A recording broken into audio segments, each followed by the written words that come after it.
What if the life you're building right now, the comfortable one, the safe one, the one your parents would be proud of, is actually the thing a 19th-century philosopher warned you about 140 years ago? He didn't call it failure. He called it something worse.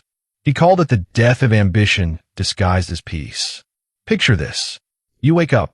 You check your phone before you even open your eyes.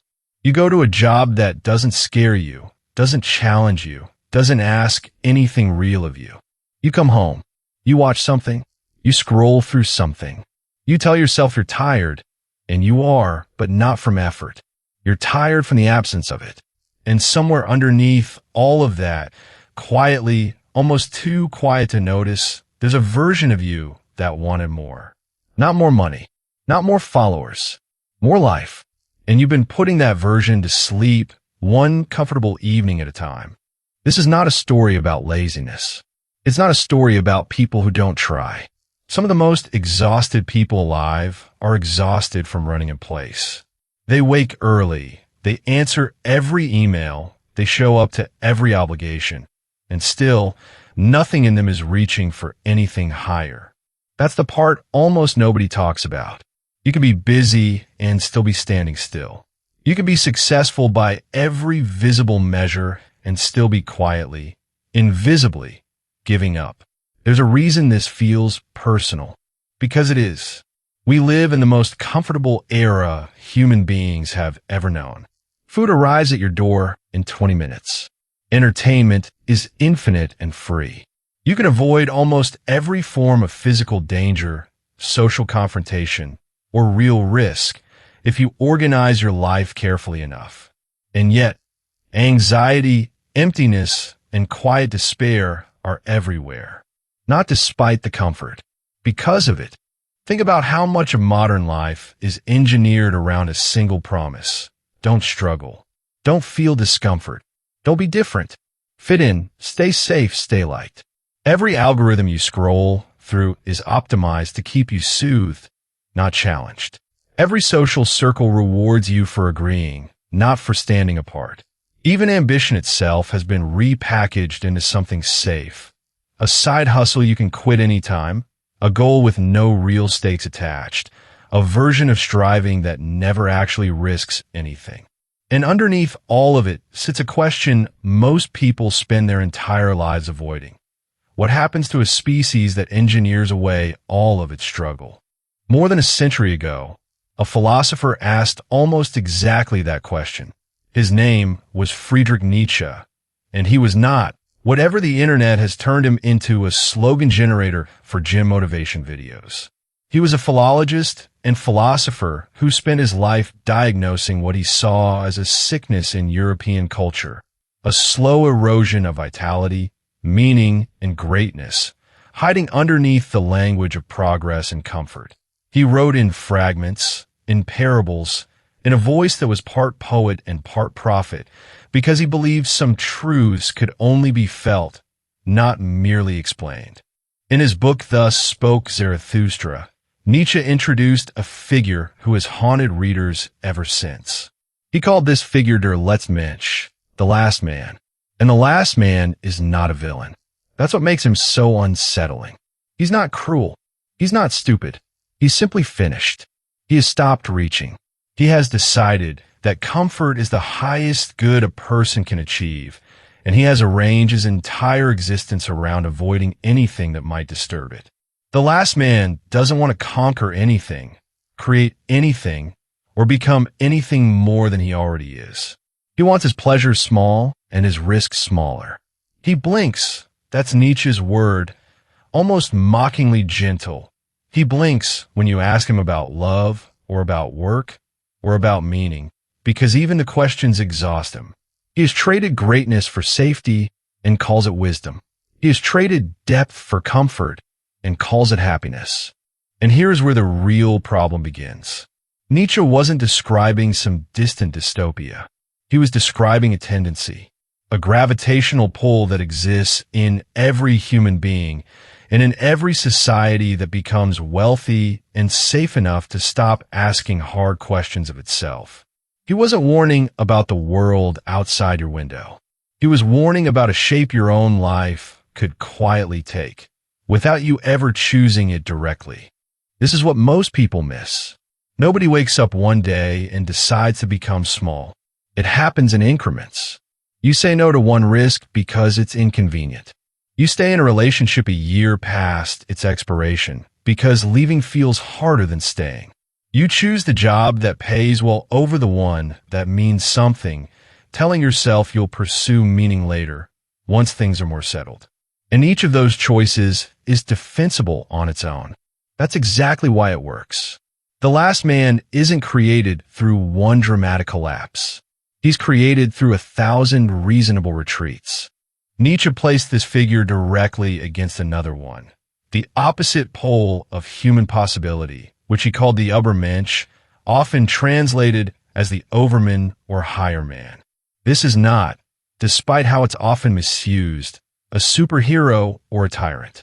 The Übermensch is Nietzsche's image of a person who creates their own values instead of inheriting them passively, who treats struggle and hardship not as things to be avoided, but as the very material out of which a meaningful life is built. Well, the last man asks, how can I be comfortable? The higher type asks, what am I capable of becoming? Between those two questions lies almost the entire architecture of a human life. So why do so many of us drift toward the first question instead of the second? Why do people live lives they secretly dislike?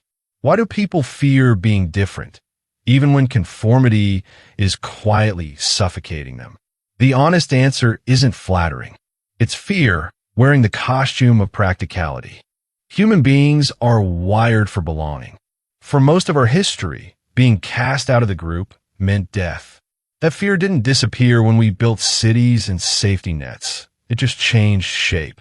Now it shows up as the anxiety you feel before posting an unpopular opinion, as the hesitation before quitting a job nobody understands you leaving, as the quiet compromise you make in a relationship, because being alone feels more dangerous than being unseen.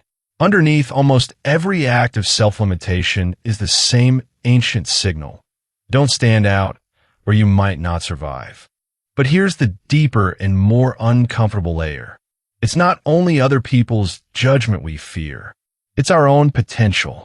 Growth demands that you admit the person you are right now is not yet the person you could be. And that admission is painful because it means the comfortable identity you've built, competent, settled, fine, was actually a kind of hiding place. Many people cling to their limitations not because they can't see past them, but because seeing past them means facing the responsibility of change. It's easier to say that's just who I am than to ask, who have I been too afraid to become? This is where self-deception becomes almost an art form. We tell ourselves stories that make our smallness sound like virtue. We call avoidance being realistic. We call people-pleasing being kind. We call staying in place being grateful for what we have. None of these stories are entirely false. That's what makes them so effective. But underneath the story, if you're honest with yourself, there's usually a quieter voice that knows exactly what's happening. That voice is the one Nietzsche was trying to wake up. And this is the part most people never fully understand about Nietzsche's philosophy. He wasn't cruel toward weakness because he lacked compassion. He was relentless about it because he believed human beings were capable of so much more than comfort. And he considered it almost a betrayal of that potential to settle for less.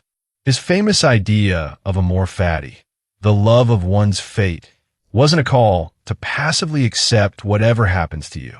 It was a challenge to meet your circumstances, including the painful ones, as material to be shaped rather than suffering to be avoided. Difficulty, in his view, wasn't the obstacle to a meaningful life. It was the raw substance of one. So what does any of this actually mean for you? On an ordinary Tuesday, with bills to pay and a life that doesn't pause for philosophy. It means the discomfort you've been avoiding might not be your enemy. It might be the doorway, not recklessness. Nietzsche was not asking anyone to blow up their life for the sake of chaos. But there is a difference between the fear that protects you from genuine danger and the fear that simply protects your comfort. Learning to tell those two apart is one of the most important skills a person can develop, and almost nobody teaches it. Start by noticing where in your life you've quietly stopped asking questions. Where have you accepted an answer about your career, your relationships, your beliefs about yourself, simply because it was easier than continuing to search? Independent thought, in Nietzsche's sense, doesn't mean disagreeing with everyone. It means examining the values you've inherited and deciding deliberately whether they're actually yours or whether you absorb them because questioning them felt too costly. Then look at where you've been living for approval rather than for meaning. Not the approval of people you love and respect. That's different. That's connection. But the approval of people whose opinions you don't even value, secured through choices you don't even believe in. That particular trait is one of the quietest tragedies of modern life. Sacrificing a life you'd actually want for the good opinion of people whose opinion, if you're honest, was never worth that price. And then, perhaps hardest of all, look at where you've been waiting. Waiting to feel ready. Waiting for confidence to arrive before you act, rather than understanding that confidence is usually the result of action, not its precondition. The higher type Nietzsche describes doesn't wait to become brave and then take the risk. They take the risk, and the courage is forged in the doing. None of this is comfortable advice, and it shouldn't be. Comfort was never the point. Because here's the truth underneath everything we've covered. The last man doesn't appear at the end of a dramatic downfall.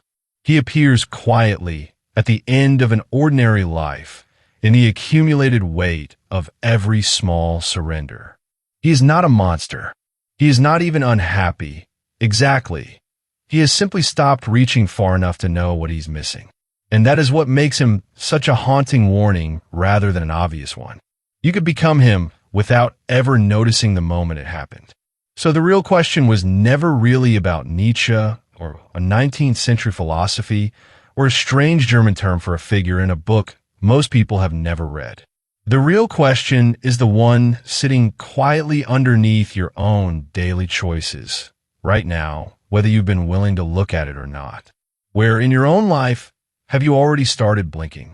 What have you stopped reaching for and told yourself you never really wanted? The answer isn't going to arrive as a lightning bolt of motivation.